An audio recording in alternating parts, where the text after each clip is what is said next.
In an ever-changing world, kindness is more essential than ever. This week on the Today's the Day Changemakers podcast, I sit down with the incredible changemaker Angela Calzone, President and CEO of Inroads to Opportunities, an organization dedicated to empowering individuals with different abilities. Through job training, placement, and coaching, they open doors to meaningful employment in retail, manufacturing, and beyond. If you own a business and are looking to bring in interns or employees who are eager to learn and grow, I encourage you to visit inroads2.org. That again is inroads2.org. Tune in to this inspiring episode as Angela shares the transformative work she's leading and reminds us all of the power of true kindness. Today's the Day is now offering upcoming workshops with Changemaker guests. To learn more, subscribe to our newsletter and event page at todayisthedayliveit.com. Todayisthedayliveit.com. We have several upcoming events that are truly incredible, informative, and will help you both on your personal and professional journey. Hello, everyone, and welcome to another episode of the Today's the Day Changemakers podcast. I'm your host, Jodi Grunwald, and every episode I say I get to interview the changemakers, the inspirers, and those who are disrupting the status quo in the most and best positive way across the world. And today I have Angela Calzone. Hi, Angela. Hi, how are you? I'm good. Thank you so much for coming on the podcast today. I'm so excited to interview you. Thank you. I am so delighted and excited to be here. I think we're going to have a great conversation and learn a whole lot from each other. Yes, including the fact that we found out that we live in the same town. So small world, right? That's right. So I'm going to read a little bit about you so that our listeners can learn a little bit more, and then we'll get into a great conversation. And I'll talk a little bit also about your organization. So Angela Calzone is an award-winning business and management strategist, is the president and CEO of Inroads to Opportunities. She previously served as the agency's vice president and chief operating officer. Prior to that, she served as chief operating officer in a contract position for the Webster Apartments in New York City, and for 10 years as co-managing member of Change and Response LLC, a consortium of leadership management, human resources, management strategists, and corporate trainers. Throughout her career, she has received numerous statewide accolades in recognition of her exceptional leadership, both as a serial entrepreneur, and I know that one well, and business professional. She has been among the finalists of New Jersey's Leading Women Entrepreneurs and Business Owners by New Jersey Monthly Magazine, celebrating among the best 50 women in business in New Jersey by NJ Biz, and nominated for Garden State Woman of the Year. I'm going to stop there, Angela, because we could keep going. That's all of that just sounds incredibly amazing. But before we go there, I just want to mention that Inroads to Opportunities has been around since 1959, a 501c3 nonprofit social services agency providing programs and services to over 400 individuals annually with various types of disabilities and ranging in age from 16 through retirement, and many of whom are economically disadvantaged. So lots to talk about over here. And you know what I always like to do with my podcast guests, because we always come to the table with all of these accolades now, right? That's how we get on the podcast, right? All of these change making, but we didn't start there. So I always like to kind of go back to the beginning and say, when you were kind of growing up and as you were going to, take off and go to college, what did you think you were going to be when you grew up? Not this. That's for exactly. sure. Nobody ever says that, right? It's really like 90% of my guests say not this. So Right. what was the thought process? My initial thoughts, because I loved science and nature, I really thought for sure I was going to do something in the sciences, whether it was medical technology or medical research. I was fascinated with anatomy and physiology, and oh gosh, so I really saw myself as something very scientific, very medical, kind of hold up in a lab someplace in academia. But when I got to college, I really rediscovered a passion of mine as a little girl. And that was I love to write, I love to speak, I love to communicate. And I always enjoyed bringing people together. And a professor early on said to me, what are you playing around with science for? It's not for you. Come and be an English major. Come and write for the the newspaper. Let's get you involved in the poetry club and all of these things that seemed nonsensical at the time, but were very, very relevant. So I ended up majoring in English and business, and then went on after working a while to take my master's degree at Fairleigh Dickinson in corporate and organizational communication, which was with an emphasis in crisis. So it was all about, regardless of what you do in life, leveraging communication to make sure your voice is heard, make sure you're understanding others to get to that common goal, whatever that goal is. So it really, my first year of undergrad sort of turned everything upside down for me. So, yeah, I'm not a doctor or a scientist. Right. So you've been pretty much, you would say you've been outgoing since you were younger. I'm an outgoing introvert, if that makes sense. Yes, Uh, absolutely. Yeah, I really enjoy collaborating. I enjoy bringing people together for a common goal or just making introductions. I've done that my whole life, on the personal side and on the professional side as well. Um, uh, I've been a guest speaker. I enjoy doing podcasts and shows like this. So this is sort of second nature to me. But all those honors and accolades that you talked about, oh, I really, that's the difficult stuff for me. I like collaborating. I like putting the light on others to make them shine and raising them up and applauding them. And so if I know that I'm up for an award, it's like, okay, how quickly can we get this over with? So So you've worked in both the for-profit and the nonprofit side of life, right? yeah, most of my career has been spent on the for-profit side, and I joke about some of the work that I've done. As I've done a lot of work making rich people richer, which has its own rewards, certainly. But you do come to a point in your life where you've amassed all this knowledge and expertise and information and all these wonderful, amazing contacts. Um, and something happens in your life or in your own mental ecosystem, and you decide it's time to give back, or it's time to be a change maker, for something that's really meaningful and powerful to raise up others. So that's sort of how this all happened. So, I'd like to talk a lot about how nonprofits are kind of viewed out there. And some people start off in their career and they start off a nonprofit. And that's what they do their entire career. Typically, if I ask the question, did you ever think you'd be a nonprofit? The answer would be no. I've sat and I've spoken in front of high school students and college students, and I ask how many people here are going to go into nonprofit once they graduate, and nobody raises their hand because it's not at the forefront. Nobody's getting rich off of it, right? That's just not. Right.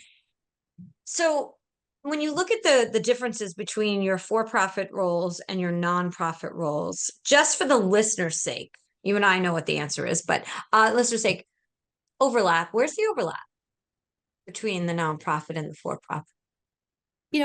This is an interesting time in agencies like ours who serve individuals with disabilities. And I say it's an interesting time because for many years they've functioned as, as those of us on the for-profit side see nonprofits, sort of these huddles of do-gooding people who want to help those that are underserved or can't access resources in a significant way. And that's good and important work. But even some of my VPs here will joke with me, say, we don't do math, we don't do business. We're here for the love of what we do. And that's extraordinary. But I think the metamorphosis that nonprofits, especially in this sector serving the disabled population, um, are really going through a lot right now in realizing they have to run as businesses. You know, State funding, there's a lot more constraints around that than there ever has been. There's a lot of politics involved in securing state funding in some regard. Um, so when you put all of that together with funding sources and donor sources, grants, foundations, things like that, having their limits as well, you've got to start thinking about how you're going to keep the lights on, how you're going to keep services in place, how many more people can you provide services and supports to, and where's the money going to come from? And also, we have to look at things like maybe some of our agencies have always been used to primary funding sources, but in business, that teaches us you don't keep your eggs all in one or two baskets, right? Security through diversity. So I think a lot of agencies are even looking to inroads to say, okay, how are you disrupting what we have known to be the norm for so long? So I think we're sort of at a critical point in our nonprofit history, especially in New Jersey.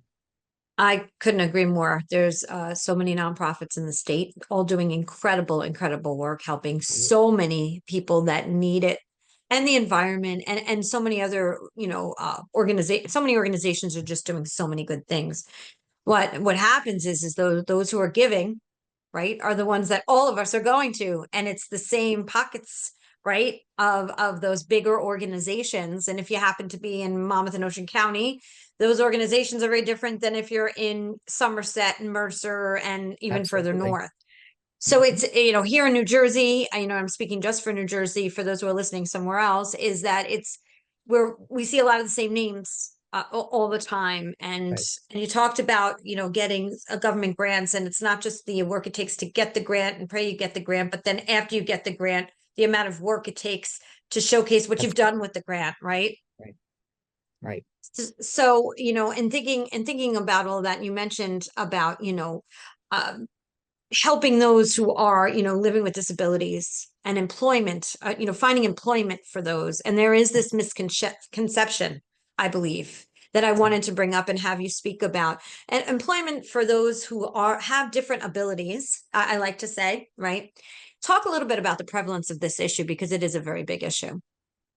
Yeah, I think it's a tremendous issue, Jody. And I sort of lived that issue as a business owner and entrepreneur, having been approached by local nonprofits to say we've got a person who has a disability who may be able to work in your organization. Can you give them a chance? And I will be very candid and transparent with the audience. My first thought was, how in the world am I going to do that? You know, um, isn't this going to cost me a lot of extra money? Isn't this going to disrupt my customers if I have somebody with a disability? Are my employees going to be distracted?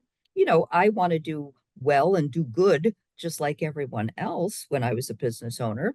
But you look at your business and say, how is this person going to fit in? How is this person going to not disrupt the workflow between my customers and my employees? And well, that was misconception on my part. And now living every day with inroads and these wonderful, amazing people, um, I realized that there is a lot of people like me who are employers and large and small companies alike who are having those same uh, objections and questions and concerns and challenges. So I think we are uniquely poised to address those now because I've been on both sides. You know, um, Statistically, individuals with disabilities who come into the workforce supported by an agency like Inroads, and there's so many agencies throughout the state and the country that support employees with disabilities. When they come into the workforce supported like that, they are very employment ready. They have the commitment and the ability, and they also have the loyalty to the companies. What we found statistically is they are more likely to sustain employment. They're more likely to be on the job on time, um, complete their tasks, and they know that they have the backing of an agency that if they're not sure how to approach a supervisor, for example, or there's a new task or a new technology that they have to learn, they have the bench strength to be able to go to their agency and say, I need help with this.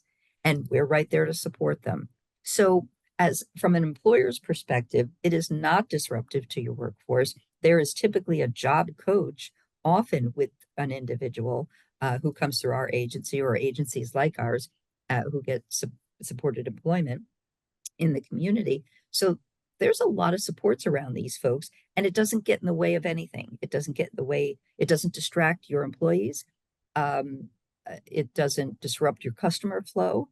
And it is wonderful to see someone who is so committed, despite a disability, to be able to get up, get out there, have a job, make a living, have meaningful and sustainable employment, and be as independent as they possibly can.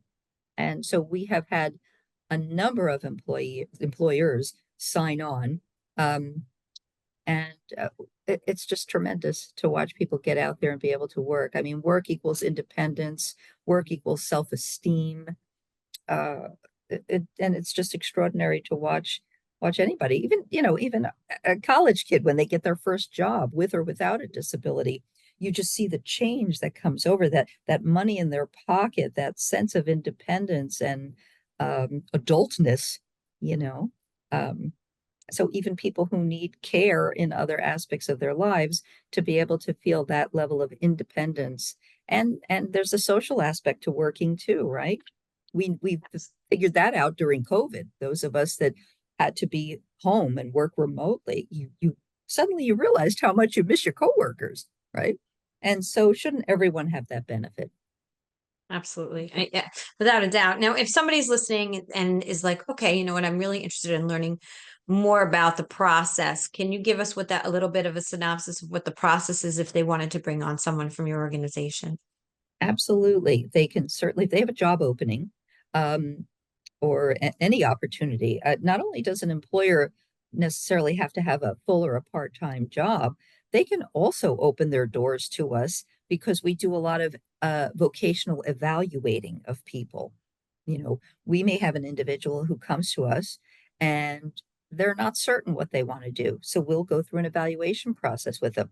We'll go to one of our partners who has a retail establishment, spend a couple of hours there, and go to another place, maybe I don't know, a gas station or a factory. And so we're exposing them to different vocations um, until they decide, you know what, I think I want to work in retail, or I think I want to work in manufacturing or something of that. I want to be a janitor, I want to be a clerk. Um, so we offer that as an option as well. If you don't have employment for an individual, open your doors for us to, you know, take a look and evaluate so they can at least have some exposure.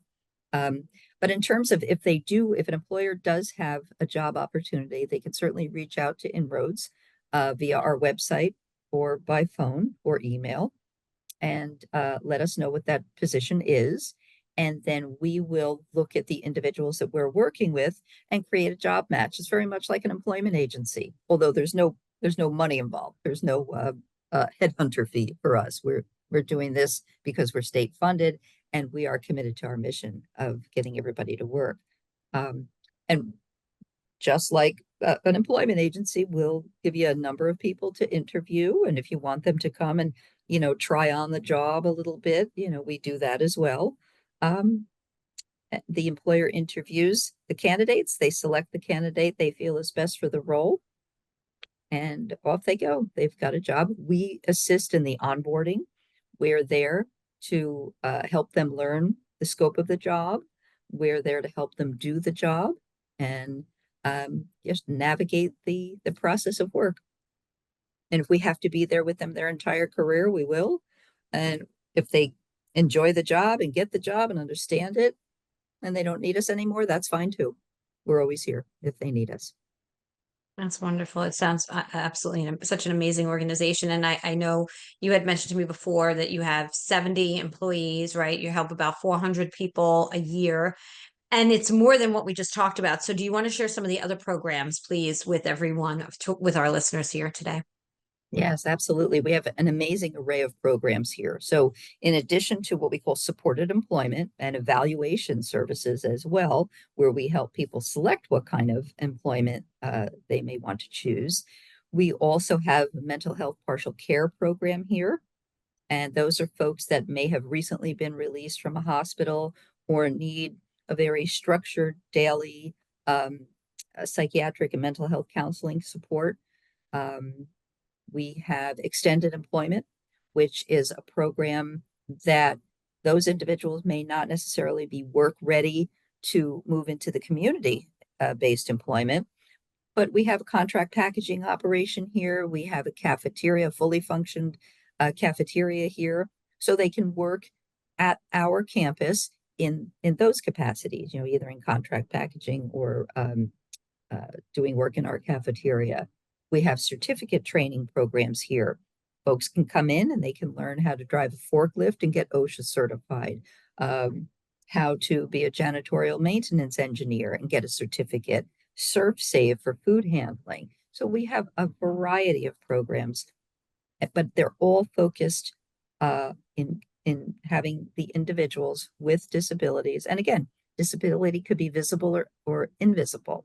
But they're eligible to come here and determine how they want to work, how often they want to work, what they want to do, what life skills they want to garner.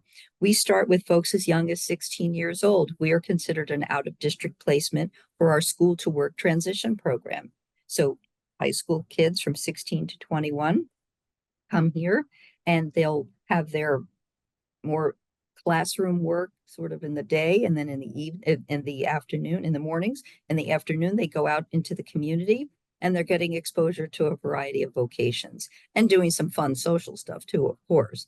That's typical high school, right? Um, then we have a group that is from 21 to 25-year-old. Those are folks that are not quite ready for employment, but still want to hone those vocational skills. And it's very similar to our transition program. That's called Transition Plus. And those are still younger people who, again, doing classroom and in-house activities, maybe in the morning and in the afternoons, going out into the community and learning everything there is to learn about different vocations and the way different companies function. And they're having a whole lot of fun. I really, I see them driving away in the vans, and I'm like, why am I not on that van with them? Why am I stuck in the office? They're having a great time. But and we have a rehabilitation program that's for the older set. Those are folks who are kind of winding down their careers, but still want the social aspect of coming someplace every day and having a great time and doing arts and crafts and music. And so it's really from 16 through retirement. We do it all. So, I love hearing the overviews of the organizations that I get to interview the people who work for them. But I think there's nothing better than a rewarding story or a story that you could share of an actual impact that you had. Is there anything that stands out? I'm sure you have many, but is there one that stands out that you would like to share with our listeners? Oh, yes. I mean, every day there's a story here, multiple stories here, but one I think that impressed me very recently. We are a lot of our folks enjoy volunteering in the community as well. So we had been involved in a litter cleanup day in our community. We're based in Roselle. So we had a whole crew going out there in the borough hall and around the neighborhood there, and they were working with the mayor and the council persons doing litter cleanup. They were just having a great time and making the community look pretty. And there was among the volunteers was a Roselle resident who comes here often to our programs, and he impressed the mayor so much that the mayor decided to hire him full time coming the spring. I think it's full or part time for the Department of Public Works for the town. So talk about Oh, great networking and being out there as a volunteer. So our folks are very impressive. They really are. they really are. That definitely sounds that for sure. And what a great story. And so I understand why you would choose that one. That's a great one. You know, what would you say is, working on in both sectors, what was the most rewarding for you on the for-profit side?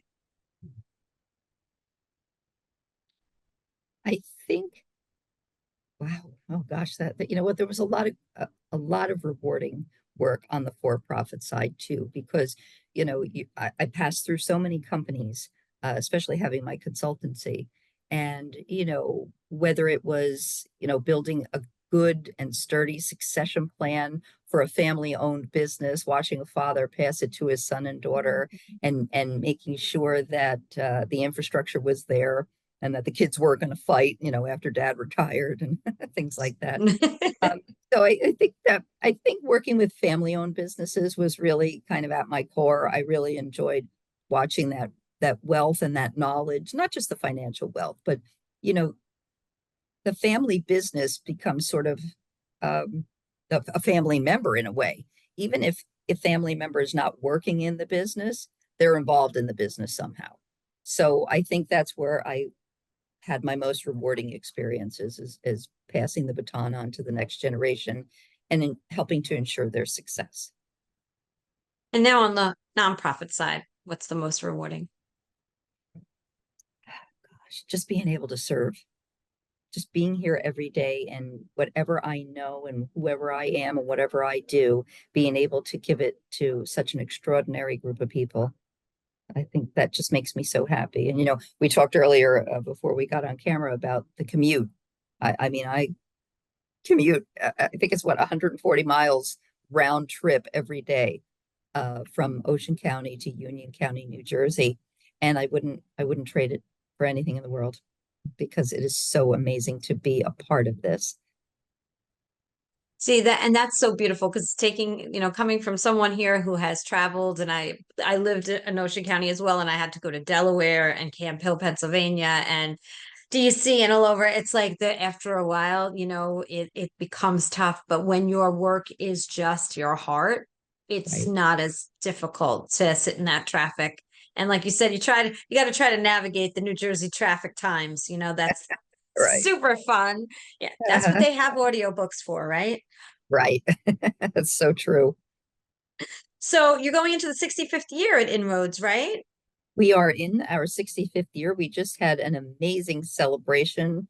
What was it, end of September, for our 65th anniversary. That was our casino night annual fundraiser, which is our big fundraiser each year. And just to know that this place has been around for that long, we are all clamoring and working very hard to make sure that we are sustainable for another 65 years. Let's talk about funding for a minute because we know that unfortunately that's always the topic of conversation when it comes to nonprofits, right? And funding is tighter. It's been tighter since COVID, and what you're doing is so vitally important. And there's a whole demographic of people that need this support. So, what are you seeing? How are you getting creative? What are some of the trends that you're seeing with fundraising? I think more than ever, what has shifted for us here at Inroads, especially post COVID, is that we are out in the community more than we ever have been in our 65-year existence. Um, we make sure we have a seat at the table in every conversation possible because we are the community. Um, we are located, we have a three building campus in sort of an industrial commercial setting here in Roselle, New Jersey. And, it's kind of on a cul-de-sac dead end. And it's very easy for us to be, oh, those people all the way over there, those people in on the dead end. Um, but we've made it a point, and I mean across the agency, participants and staff as well. If there's something going on in the county, in the state, in Trenton, we're there. We want to be there. In Washington, D.C., we want to be there. We want to talk about who we are and what we do and why it's important. With the whole uptick in diversity, equity, and inclusion, we wanted to make sure that individuals with disabilities are part of that conversation, you know, because there's diversity within our community as well. Um, and I think that's been a game changer for us. So now, if anybody's listening and says, I really want to, I'd like to donate, I'd like to get involved. What's your website? We are inroads2to.org. Inroads2.org. That's easy because that way you don't have to do the opportunities because it'd be Right. quite Yeah. long, right? I mean, totally makes sense. So you've been there now. You said not very long, right? Not very long. I started here in January 2020, just before COVID. And I came in as the vice president and chief operating officer, spent a little time doing that, but with the intent that I knew I was going to be assuming this role in mid 2023. So I was here preparing and really kind of getting the lay of the land. So coming in from the for-profit world now 4 years in, right? What do you think was the greatest misconception of when you started till now that you might have had? Oh gosh, I think the greatest misconception I probably had was that misconception that I had as an employer. And that is, how on earth, this was a real head scratcher for me, how on earth are people with disabilities working in the community? How does that happen? Isn't that a disruption? Wow, it couldn't be further from the truth. It couldn't be further from the truth. And the employers that we work with, the employers that we've honored at our annual award ceremonies and stuff, not only are these folks opening their doors, but and hiring good employees from our community, or giving us evaluation sites, but they're also starting to partner with us in advocacy, in educating other employers why this is a really great investment.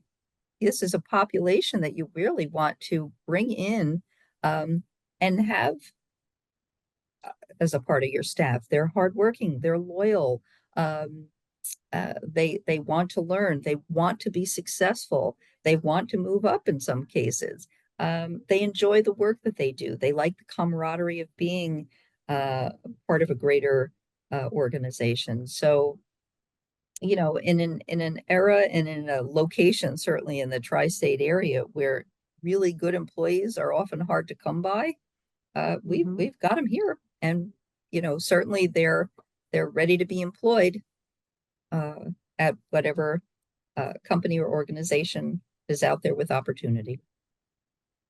With around 400 people that you serve a year, what program is the one that has like the largest amount of people that are involved and engaged in it out of all of them? It's We have two that are pretty large. We have the extended employment program, which is based here on campus. And those are the folks that work in our contract packaging business or in our cafeteria and food service business. But then also a large part are in our supported employment area, which is those folks who come in, want to get work ready, and then want to go out into the community and get a job. So I mentioned those accolades that you had received, right? And New Jersey's leading women entrepreneurs. Let's talk a little bit about entrepreneurship, right? Because you're also teaching, right, these individuals too. I'm sure some, entrepreneurship could be a dream of any one of them, right? Absolutely. Yep. Absolutely. So when we think about entrepreneurship, it is a best way I could put it's kind of a lonely road, right? When you're starting from nothing. And I find, and I want your opinion on this, I find that in a lot of cases, not looked at with the same respect at times as some of these jobs that you're kind of positioned into or thrown into. And it's interesting. And especially women entrepreneurs, right? We have to stick together, I feel like, and help and support each other. What can you share with everyone today about being an entrepreneur and entrepreneurship, and especially the camaraderie that women need when they're in that position? I think it's vital to our success as entrepreneurs that we have resources in each other, and mentors in each other, and that we should always seek that out. Young female entrepreneurs, especially, like you had said, Jodi, it's really lonely.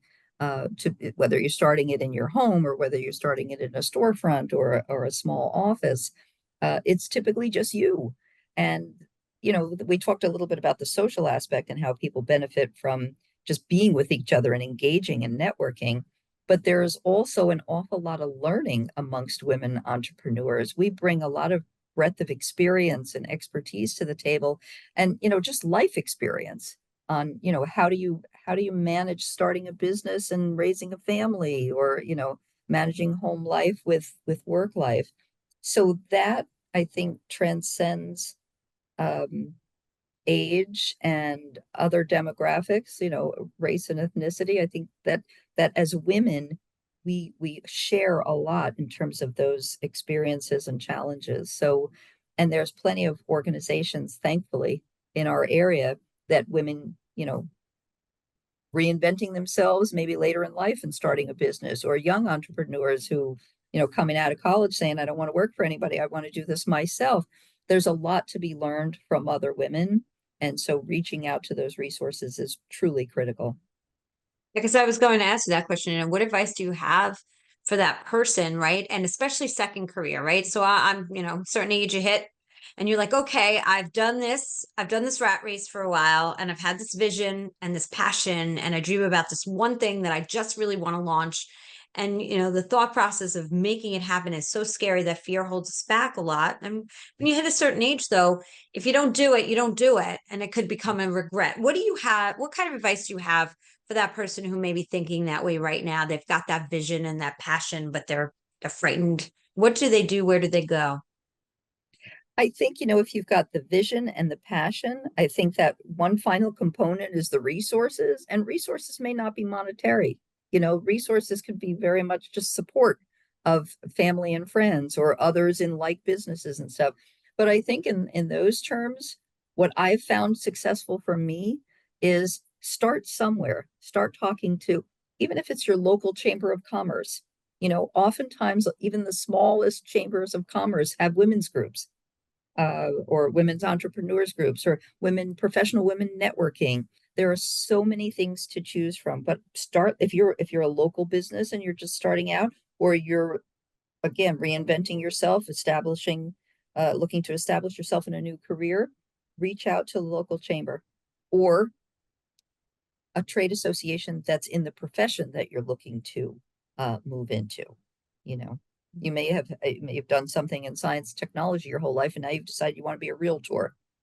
There's great organizations for women who are looking to be realtors. So it's all out there, and Google is our friend in that regard. All you have to do is kind of look it up, and it gives you all the information you need. But start pursuing those relationships. That's going to be Way, so important to your success. way different than years ago having to go to the library to find out all Right. information, right? Remember those days? Oh yeah. Unfortunately, yes. I know, same, same. So, are you an avid reader? I was going to ask you a book, something that you read that just kind of changed you or that hit you or helped you. It's this book I read quite a while ago, but it really has stayed with me and struck me in such a way. It was called The Namesake, and I'm not gonna say the author's name because I'm not gonna say it right.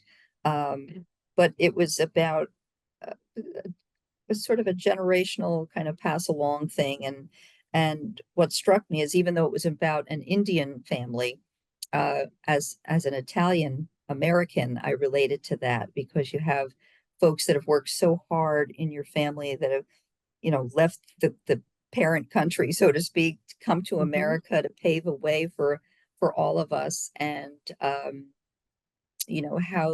in a way, as a family, you sort of feel yourself a little separate from them because they've got an accent, or they've got different set of values than you're raised with in this new country. It's a new country for them, but it's where we were born.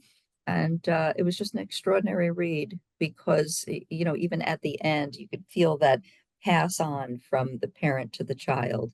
Um, and just an old way of life was sort of dying, and the new country, the new world, the new way of life was beginning. So I thought it was a fascinating read That's and very interesting. That's relevant. awesome. Yeah, absolutely. Absolutely. And what about, you talked about mentors, and I believe in mentors no matter what age you are, doesn't matter. We all should have or could have a mentor. I Yeah. don't think I had my very first official one until I was in my 40s, but it doesn't matter. Is there a mentor that comes to mind, and what was the lesson? There's usually that lesson that just sticks with you. Yeah, there's a few mentors that come to mind, but one in particular, and it was actually a male figure in my life who was very important and left us too soon, unfortunately. But he believed in me, and this is going to sound crazy, but coming up, and this, as a young woman in male dominated industries, you're kind of looked at like, well, back in the day anyway, not as you're not taken as seriously. And he Mhm. was the first person who really took me not only very seriously, but really spoke professional development over me and, you know, keeping your eye on the prize and staying focused and believing in yourself. And I hadn't heard that kind of language from other men, you know, Mhm. as good as they were and as supportive as they may have been. There was still that not taking the young ladies as seriously in some of those industries as they were taking the young men. So this was a breath of fresh air for me. This is someone who really stuck with me on that and made sure that I made those commitments to my own professional development and networking. And I have him to thank for so much of my success. Oh, that's wonderful. And you know what? And that's the thing. It's teachers in our life, mentors in our life. And every day we have the opportunity to be that someone for, be that Right. something to someone, every day.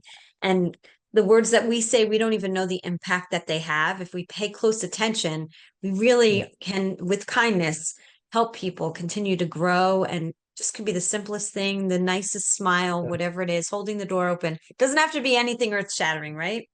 No, that's right. That's right. So before I ask you my last question that been asking everybody, what else is there something you wanted to share about the organization yourself that you want everybody to know? I would just invite everyone to visit our website. It is great work that we do.